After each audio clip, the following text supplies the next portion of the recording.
You'll notice that this is your regular ship. I don't know what this is. The Graham? It's only got 18 crew members, so this has 18. So your crew members determine how long your ship lasts. So that's basically your health bar. Whereas this one has a lot more crew members, so I can take more shots before I die. I actually tried to do this one first for some reason, and it's got a nice little missile attack. But this one will survive more, so this is the one we're going to try. And you can notice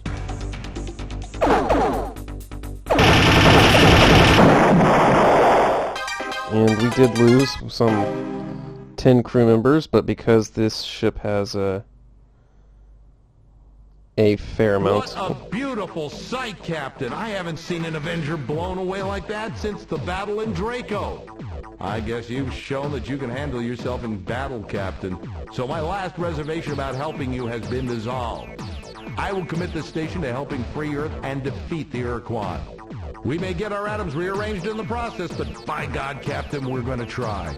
So the obvious first step is to get the precursor equipment and software over here so that we can make it work with our ship repair fabricators. But then what, Captain? Well, I don't know. Then, Commander, we proceed to kick some major alien butt. Trust me, Commander, I have a plan, a really good plan, but for now it must remain a secret. We will slowly build our strength, unifying an allied Starfleet, and bring the Ur-quan to their knee equivalent. I think we're going to go with that one, the more sensible one. A sensible plan, Captain. Let's get to work. Good luck. By the way, Captain, I think we need a name for this new alliance we're going to forge. And since it was your idea, it's only fair that you get the honor of naming it. So, what will it be? The New Alliance of Free Stars, the Concordance of Alien Nations, the United Federation of Worlds, the Empire of Zelnick. I don't know. I like the Concordance here. Very well. From this day forward, we're the Concordance of Alien Nations. Now, Captain, I expect the configuration process for the starbase to take at least 2 weeks, so let's get to work. I don't know what he means by the configuration process. But yeah, so this is as far as I've gotten. Now, at this point, I have good news to report, Captain. We have successfully integrated the precursor technology from your ship into our fabricator system, and as you can see, we've already begun minor repairs on your ship, patching up some of the micrometeorite holes. We noticed that your ship does not have an emergency warp escape unit, so our engineers rigged up some for you and each of your escorts. Now, you should be able to escape from a bad situation with the touch of a button. But there is a cost, however. The unit gulps up 5 fuel units each time your precursor ship uses it. Also, we now have a limited capacity to make modifications to your ship, to refine starship fuel, to build additional combat ships, and to train new members of your crew for the flagship and any ships you acquire for your fleet. Captain, I know you're eager to get to work, so I'll be brief. If you have any questions how this starbase works, what resources we need, or just some background information on the galaxy, don't hesitate to ask. let's see. Let's offload some minerals. Not a bad job, Captain. Oh, very good. I guess that gave me some money. I'm not sure. Before proceeding, I need some additional information. Certainly, Captain. What do you need to know? Would you elaborate on your facilities here at the starbase? We can modify your precursor ship, build additional combat vessels, and supply you with fuel and crew. That's good. What can you do to enhance and modify the Vindicator? Our engineers and precursor specialists agree with the scientists from your world that your starship was designed to be a workhorse vehicle, which can be easily reconfigured for different missions by adding or swapping self-contained equipment packs, which we call modules. The modules we can build right now are thruster units, which make your ship move faster, attitude jets, which allow you to rotate the ship more quickly, crew pods, which provide life support facilities for up to 50 additional crew members, storage bays, which increase your ship's cargo capacity for mineral resources, fuel tanks, which hold an additional 50 units of fuel, dynamos, which feed energy into your combat energy batteries, improving your weapon's rate of fire. And last but not least, ion bolt guns, combat weaponry, the exact function of which depends on its location aboard the ship. When put in the first or front module slot, it fires a single shot forward. When put in the second slot, it fires 2 shots, spread to the left and right of center. When put in the third slot, it fires 2 shots directly left and right. And when put in the last or rear slot, it fires a single shot straight backwards. Okay, that's cool. How will I get fuel for the Vindicator? This base is designed to service hierarchy ships. Fortunately, your flagship uses the same stabilized antimatter technology as hierarchy vessels and will be able to synthesize what you need. However, due to the size of your ship, we'll have to produce vast quantities of fuel, which will be a substantial drain on our resources. Okay. How can I assemble a fleet of fighting ships? Our shipyard facilities are sophisticated and fully automated, permitting a handful of Starbase personnel to do the same job as 500 vac-suited construction workers. However, the only designs that we had in our computers were incomplete hierarchy ship designs. Things looked grim until one of the officers came forward with an amazing story. Even though the Ur-quan destroyed every Earthling cruiser in the fleet nearly 20 years ago, one of my maintenance engineers was a Starship production assistant at the Detroit shipyard. When Earth was conquered, she was ordered to destroy all ship construction databases, but she secretly made copies of the blueprint discs and then kept them with her ever since. These discs contain all the data we need to build as many Earthling cruisers as you want, provided you, Captain, can supply the large amounts of mineral resources required to build those vessels. In theory, Captain, we could build alien starships here if we had designs for them. However, it's a well-known fact that alien vessels just can't be flown in combat without native starship captains at the helm. That's interesting. How will we acquire additional personnel for my ship? We have almost 2,000 highly motivated, skilled professionals aboard this starbase, and every single one of them wants a berth aboard your starship. However, each hand we lose to your ship means less manpower here at the starbase, and this is reflected in the crew RU cost. As long as you don't lose too many crew members to combat or planet exploration, the RU cost will remain static. But we have only so many warm bodies on this starbase, and if your needs for crew grow beyond a certain point, the cost could increase dramatically. Okay. Would you please explain your resource allocation system? As you know, Captain, we've committed the entire output of this station to building your flagship and your battle fleet into the strongest force possible. However, our resources are very limited, and we feel you must decide how we are to spend our effort and materials.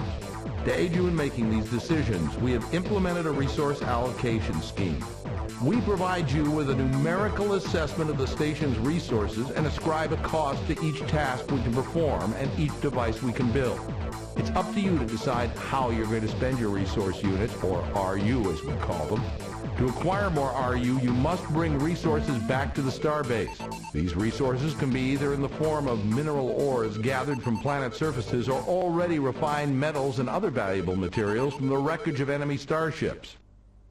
That's interesting.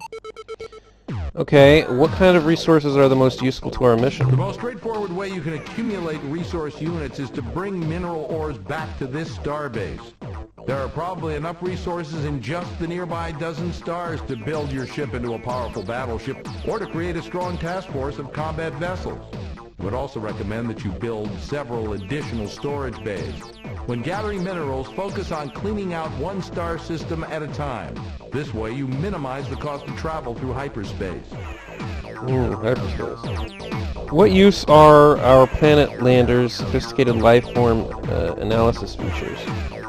While I respect your search for abstract knowledge, frankly, Captain, in our present circumstances, I see little use for such data here.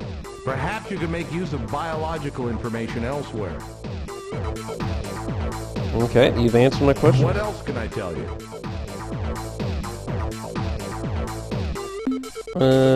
Wow, that's a lot of plot dump here. Let's see, I think we already did this. Modify your precursor ship, build additional combat vessels, and supply you with fuel and crew. I think we already saw this. What else can I tell you? Let's go to What historical aspect data. of history, Captain? I'd like to know about the other starfaring Which races. group of aliens? Oh wow, there's a lot. The members of the Old Alliance. Which race? Wow, there's a lot of plot dump here. Oh, there's a lot of plot dump here. Okay, who's the Shofixti? The Shofixti are a race of intelligent marsupials who had been civilized for only a few decades when the war began. They were discovered in the Delta Gorno star system by the Yehat, who adopted and then uplifted the Shofixti, giving them advanced technology and cultural definition.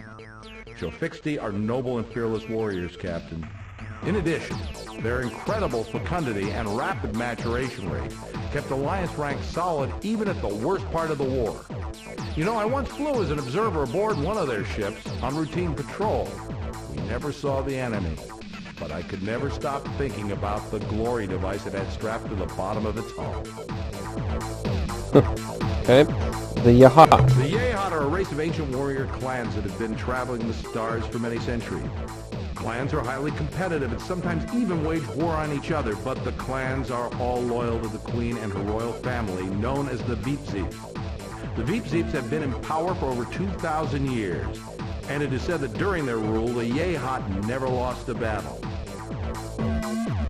Well, I guess that was until...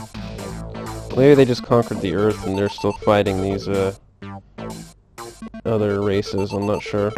I'd like to think I'm not a bigoted person, Captain, especially when it comes to allies, but there's just something about those Arielu that gives me the creeps. One thing I'll say for them, though, they possess some technique for moving really fast through hyperspace. They never let us know what it was, but sure beats the pants off our fastest ships. Okay. The Chinjesu. Chinjesu were leaders of the Alliance, even though they refused to accept formally the title.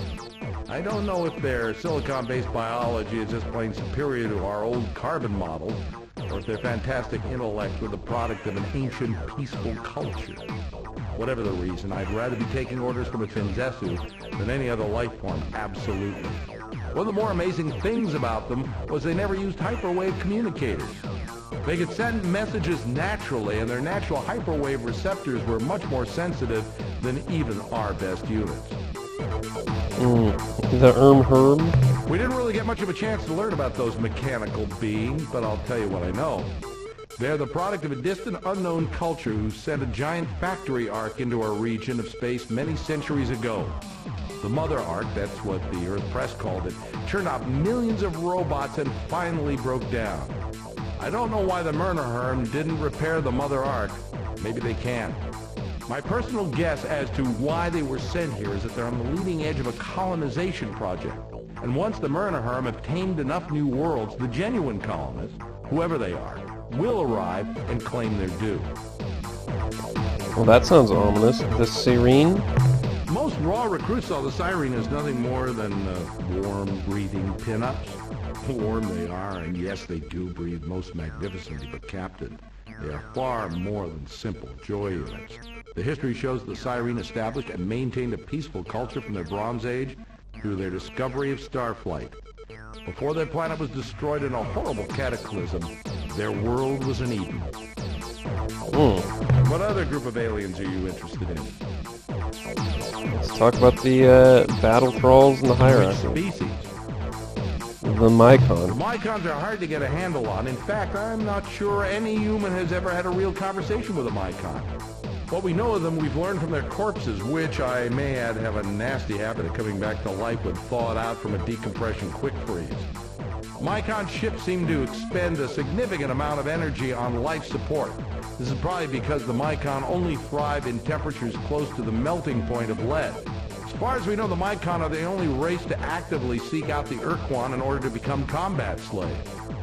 Okay. Imagine facing a cowardly, mobile clam armed with a howitzer, and you've got a good idea of what it's like dealing with a Spathi. Although they tend to avoid battles as much as their masters will allow, once in battle, a Spathi eluder is one tough cookie. I once heard a rumor, though I don't like to believe in it myself, that a rogue band of courageous Spathi broke away from the main Starfleet, painted their ships black with bright red stripes, and formed the Black Spathi Squadron, dedicated to performing brave and hostile deeds. Like I said, I'd have to see it to believe it. Interesting. It's unfortunate that the Umga fell to the Ur-quan so early in the war because I suspect we would have gotten along well with those big blob creatures. At the very least, it would have been entertaining. We know them a bit better than most races because they were eager to talk with our ships before, after, and during battle. The Arilu intimated that they had a relationship with the Umga before the Ur-quan arrived, but I don't know any detail. Okay. The Androsen. When I was flying combat missions along the Corward front, there was nothing we feared more than the Androset hit-and-run squadron. Their blazer ships were more than a match for our cruisers, so we stayed clear of Eta Vulpeculae, their home star. In addition, I think each of us aboard the ship knew deep down in our hearts that the Androset had a damn good reason for hating us. Our grandparents had kept them as slaves for nearly 50 years. Ooh. The Ilrath. I still have nightmares about those spiders taking me prisoner, using me as one of their 6 sacrifices to Dogar and Kazon, their twin gods of destruction and torment. Those guys were almost as scary as the Androsens to those of us in Deep Space Patrol. Their Avenger ships could appear out of nowhere and melt a cruiser down to slag in seconds. Luckily for us, the bulk of the Ilrath fleet was thrown against the Chenjesu and the Myrnaherm. The Vux. The Starship Far Voyager under the command of Captain Jeffrey L. Rand encountered the Vux near Beta Mira. Although the details are hazy, it's generally accepted that Rand offended the Vux starship commander with an inadvertent insult. Okay. What other group of aliens are you interested in? I'm probably not going to remember all that stuff. Were there any other alien races who weren't in the war? None that we had made formal contact with. The Chenjesu implied that they had met 2 other star-faring species, one near the Gickless constellation and the other directly coreward from Procyon. The Arilu Lalile once mentioned having some fun with an alien race in Draconis, but like so much else with the Arilu, they never revealed the whole story. I'm sure there are hundreds more alien races in our galaxy, but beyond what I've told you, your guess is as good as mine. Sure. Would you like information on any other aspect of history? I'm interested in the war against the hierarchy. What about the war? How did the war with the Ur-quan start? Earth got involved late in the game in 2112 when the Chenjesu arrived in our solar system for the first time. So let's back up a few years to 2098 when the Chenjesu super-sensitive receivers detected a strange signal from the Ophiuchi constellation. Though even the Chenjesu didn't know it, it was the first sign of the Ur-quan's arrival. The Ur-quan, having detected the presence of many sentient species, were beaming out an exulting hunting cry. First direct evidence of the Ur-quan's intent was the sudden conquest of the Umga, a solitary though not unfriendly species in the Orionis constellation. Chenjesu, distraught by the invasion, were further angered when the Ur-quan turned their fleets on the hostile but weak Ilrath race. A hastily assembled defense force of Myrnaherm and Chenjesu vessels turned the Ur-quan fleet aside, but the invader moved into Spathi space, rapidly subjugating that race. With each new conquest, the Ur-quan fleet grew larger as it added slave vessels to its ranks. Earth joined the Chenjesu to form the Alliance of Free Stars at about the same time as the Androsynth stars fell to the Ur-quan armada. Before the ink was dry on our agreement with the Chenjesu in 2116, a new race appeared in orbit around the moon and asked for admittance to the Alliance. It was the Arilu Lalile. Timing seemed unusual, and the Arilu were definitely weird, looking like saucer men from Mars, but we were too busy cranking up our mothballed heavy industry that we really didn't pay it much attention at the time.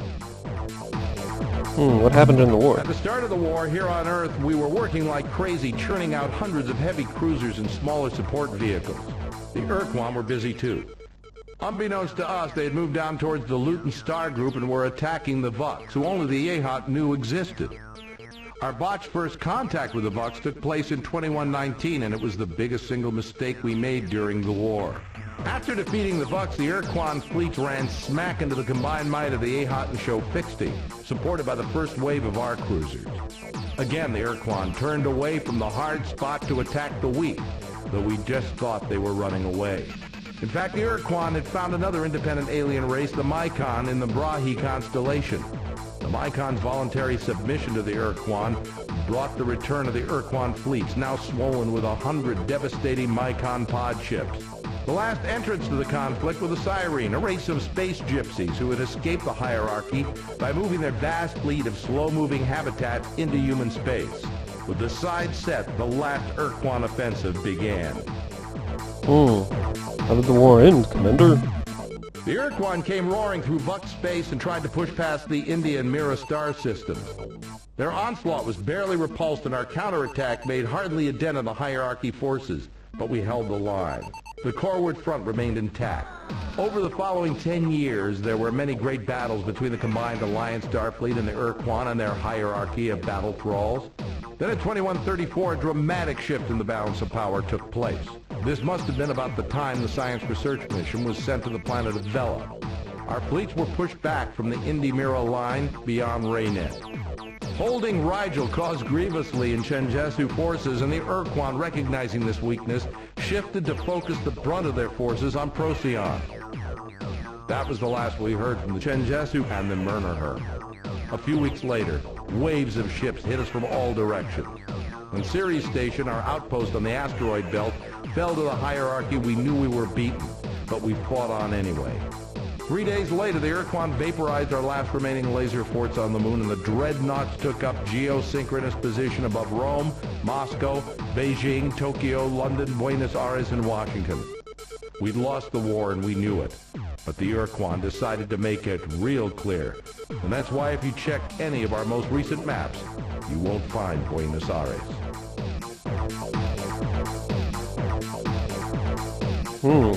What happened after the war?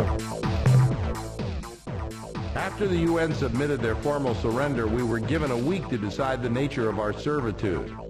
The Ur-quan demanded that the decision be made through popular vote. When all the votes were tallied, Earth had chosen not to fight for the Ur-quan. We had become a fallow slave world. We were given a month to withdraw all of our people and equipment to Earth. Anyone or anything left off planet would be destroyed after the shield went up. Then the Ur-quan broadcast an odd message. All objects of human construction more than 500 years old were to be abandoned. We didn't know what the Ur-quan meant until they moved their dreadnoughts into new orbital positions and opened fire on the surface with their fusion weapons.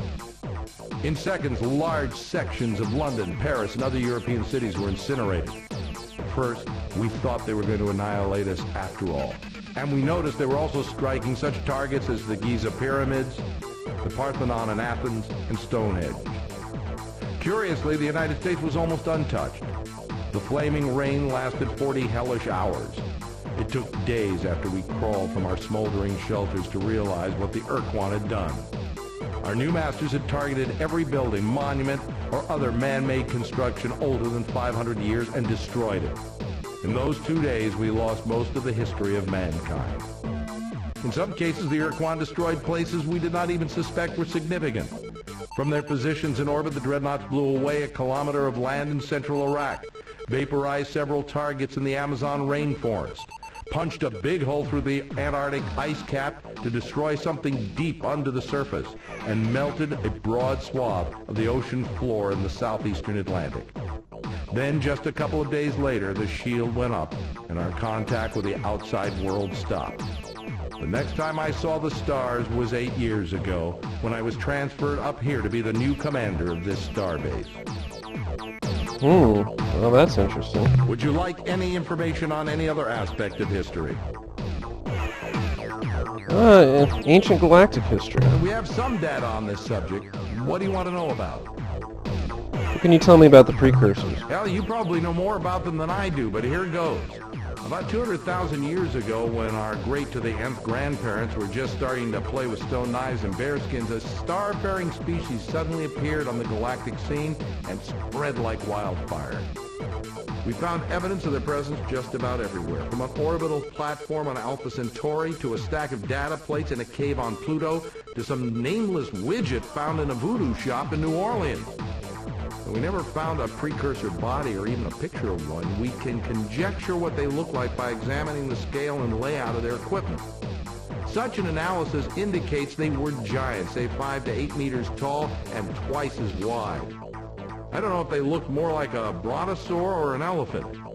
Anyway, about 3,000 years after the precursors made their dramatic appearance, they vanished. Poof! far as we can tell, it took less than a decade to happen. Strange. What about the other races from the ancient past? You mean besides the precursors? Well, the only information we have is secondhand based on some research by a Chenzesu historian that I read at the academy. Zensert-Sek, the historian, found some evidence that there was a group of alien races who formed an interstellar empire not too far from here about 22,000 years ago. The only species in this empire who actually lived in our region of space was a race of rock-like creatures who lived in the Vulpeculae constellation. The presence of the hostile androsynth in that part of space severely limited Zensert-Sek's research. He never even found out the race's name. Is there any indication that the aliens visited Earth in the past? Yes, there is. Aside from the precursor relics we have found on Earth, often in museums mislabeled as modern art, we've discovered disturbing evidence of much more recent visitation. Perhaps you're already aware that during the mid to late 20th century, there were unaccountable UFO sightings as well as dozens of reported encounters with alien life forms. Although we can discount many of the reports as wishful fabrication or traumatic translation, the military authorities of the time kept a secret record of the incidents which were legitimate. In each such case, the aliens are almost identical in appearance. They have white skin and minimal facial features except for huge almond-shaped eyes, which are often described as glowing or luminescent. This description fits almost perfectly the Arielu Lalile. In most of the legitimate encounters, the people involved describe being physically examined or modified by the alien. In some cases, unusual pregnancies occurred, and in almost every instance, there were repeat visitations as though the Arielu Lalile were doing checkups on their subjects. We never got the chance to confront the Arielu Lalile about what they did to us and why. I wonder if we ever will. Alright, that's fascinating, but we must Would you move like on. information on any other aspect of history? No more history. Anything else? Alright. I would like your input on how we can defeat the Can you be Ur-quan. more specific? Where can I find the most useful... Don't know if we've seen this one yet, but where can I find the most useful plentiful mineral resources? If you have the patience, I would recommend you spend several months or even a year gathering mineral resources. You can find such minerals on almost any planet's surface, but the quality and density will vary depending upon the type of planet you're on.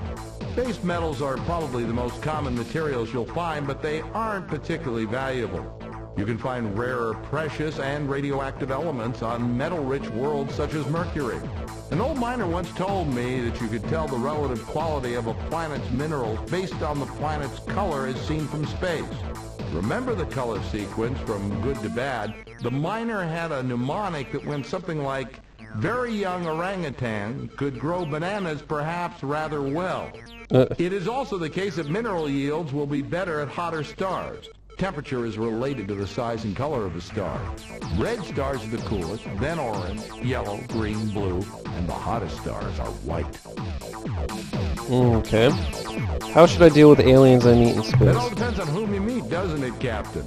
Well, in all seriousness, if you encounter the Ilrath, Bucks, Androsynth, or other hierarchy battle thralls, I wouldn't hold out much hope for a peaceful encounter. So if you feel you have the advantage, attack.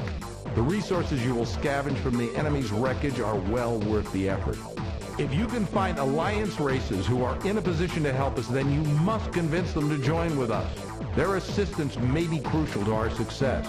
Okay. If you were in my shoes, what would you do now? Let's see. You need to build up and balance the strength of your flagship. I would add thrusters up to, say, 5 or 6. Speed is essential in combat, but it would also pay off over the long haul in hyperspace. And if you prefer to avoid confrontation, nothing beats a great pair of legs. I would add turning jets for increased maneuverability. I would add enough weapons to defend yourself if you're caught without escort ships. You need more crew, at least 50 to make productive voyages into space. You need additional fuel, at least 50 units. Your weapons will be underpowered in combat if you don't have at least 1 dynamo. Use the resource units you have accumulated to improve your flagship. Okay. How can I deal with the Ur-quan? Captain, I wish I had an easy answer, but I don't. The only way I can see of liberating Earth as well as the Alliance allies is to destroy the Ur-quan and their armada of battle thralls entirely. Ooh-wee. Commander, do you have any long-range plans to defeat the Ur-quan hierarchy? To defeat our enemies, we will need awesome strength, both in your flagship and the fleet, as well as the assistance of powerful new allies. Though combat will be unavoidable and sometimes necessary to achieve our goals, I'm certain your wits will be at least as important as your weapons. You'll need to explore this region of space, gathering resources and information wherever you go. Okay.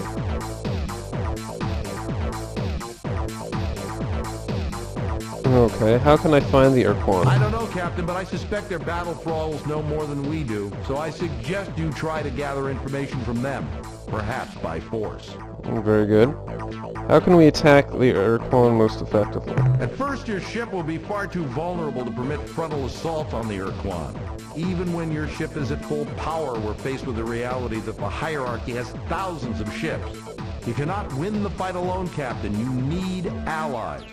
Also, towards the end of the war, when the hierarchy broke through the Corward front, we heard rumors that the Ur-quan had unleashed some kind of super weapon which was unstoppable by normal means. You need to find out if that rumor was true, Captain, because if the Ur-quan do have such a weapon, we'll have to find some way to stop it, or all our efforts are for naught. How can I make alliances in the tomb? If you encounter an unknown alien race, proceed carefully and diplomatically. We need all the friends we can get, and we certainly can't afford any more enemies. Remember, Captain, with your precursor starship, you hold awesome power. But there will be situations when dealing with an alien race where a carrot will serve better than a stick. But first, you must determine what carrot the alien wants. Okay. So be diplomatic if you can. Sounds alright. What is the fastest way for us to build up our You need strength? to accumulate enough resources so we can build up your flagship and assemble a strong fleet. I'd also recommend that you acquire blueprints for other, more powerful ships than our trusty cruiser. I suspect that aliens will not give you such prints unless you form an alliance with them. Very good. Let's What move on else to can we new topic. discuss? What else can I tell you? I think that's it. Fine. Is there anything else you need? Goodbye, Bring Commander. back lots of minerals, Captain. Okay. Well, this video went on a bit longer. I wasn't expecting that much plot dump to occur. So what we're going to do is, this is our starbase, I guess. We're going to go ahead and check that out, and we'll go through and just kind of look at what all we can do here. But we're going to go ahead and do that next video. I'm going to call the video quits here. Thank you for watching, and I will see you next time, folks. Take it easy. Later.